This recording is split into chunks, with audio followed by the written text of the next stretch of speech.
വലിയ പ്രതീക്ഷയാണ്. കഴിഞ്ഞ ദിവസങ്ങളിലെല്ലാം നമ്മൾ സംസാരിച്ചതുപോലെ തന്നെ വലിയ പ്രതീക്ഷയുണ്ട്. സമാധാനം ആഗ്രഹിക്കുന്ന ലോകത്തിന്റെ എല്ലാ കോണിലുള്ള മനുഷ്യർക്കും ഈ ഗാസ സമാധാന പദ്ധതിയെക്കുറിച്ച്, ഇപ്പോൾ കെയ്റോയിൽ നടക്കുന്ന ചർച്ചയെക്കുറിച്ച്. ഈ ചർച്ചയുടെ തുടക്കഘട്ടങ്ങളൊക്കെ പരിശോധിക്കുമ്പോൾ ഇതുവരെ ഹമാസ് ഉൾപ്പെടെ എല്ലാവരും ഈ സമാധാനം പുനഃസ്ഥാപിക്കാനുള്ള നടപടിയുമായി ബന്ധപ്പെട്ട അനുകൂല നിലപാടുകൾ മാത്രമാണ് സ്വീകരിച്ചത് എന്ന് ട്രംപ് തന്നെ പരസ്യമായി പറയുന്ന ഒരു സാഹചര്യം, അത് വലിയ പ്രതീക്ഷയല്ലേ അഭിലാഷ് നൽകുന്നത്? Arya, good morning. ആര്യ പറഞ്ഞതുപോലെ വലിയ പ്രതീക്ഷ നൽകുന്ന വാർത്തകളാണ് പുറത്തു വരുന്നതെങ്കിലും ഇപ്പോഴും ഗാസയിൽ ഇസ്രായേലിൻ്റെ ഭാഗത്തു നിന്നുള്ള ആക്രമണങ്ങൾക്ക് ഒരു ശമനവുമില്ല എന്നുള്ളതാണ് ഒരു ശ്രദ്ധേയമായ കാര്യം. അവിടെ ഇപ്പോഴും ബോംബിംഗ് നടക്കുന്നുണ്ട്. എത്രയും വേഗം തന്നെ ഒരു വെടിനിർത്തലിലേക്ക് പോകുമെന്നൊരു ഘട്ടത്തിൽ ഇസ്രായേൽ അതിൻ്റെ പരമാവധി നാശനഷ്ടം ഗാസയിൽ ഉണ്ടാക്കുക എന്നുള്ള ലക്ഷ്യത്തോടെയാണ് അവിടെ പ്രവർത്തിച്ചു വരുന്നത്. എന്നാൽ അതേസമയം തന്നെ ഈജിപ്തിൽ വലിയ രീതിയിലുള്ള ചർച്ചകൾ നടക്കുകയാണ്. ആ ചർച്ചകളിൽ വളരെ പോസിറ്റീവായിട്ടുള്ള അനുകൂലമായ കാര്യങ്ങളാണ് മുന്നോട്ട് വരുന്നത്, പുറത്തേക്ക് വരുന്നത്. അതിൽ ഡൊണാൾഡ് ട്രംപാണ് അതിൻ്റെ അപ്ഡേറ്റ്സ് ലോകത്തെ അറിയിക്കുന്നതുള്ളതാണ് പ്രധാനപ്പെട്ട കാര്യം.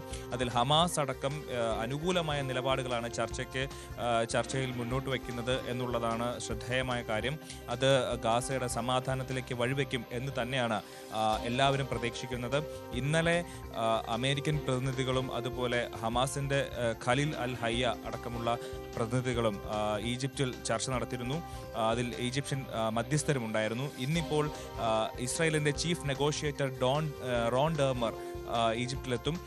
അതിനുശേഷമായിരിക്കും ഇന്ന് ഇവരെല്ലാവരും കൂടി ചേർന്ന് 3 രാജ്യങ്ങളും ഹമാസും ചേർന്ന് ചർച്ച നടത്തുക. ഈ ചർച്ചയിൽ ബന്ദികളെ കൈമാറുന്നതിനെ പറ്റിയായിരിക്കും ഏറ്റവും പ്രധാനമായും കാര്യങ്ങൾ ഡിസ്കസ് ചെയ്യുന്നത്.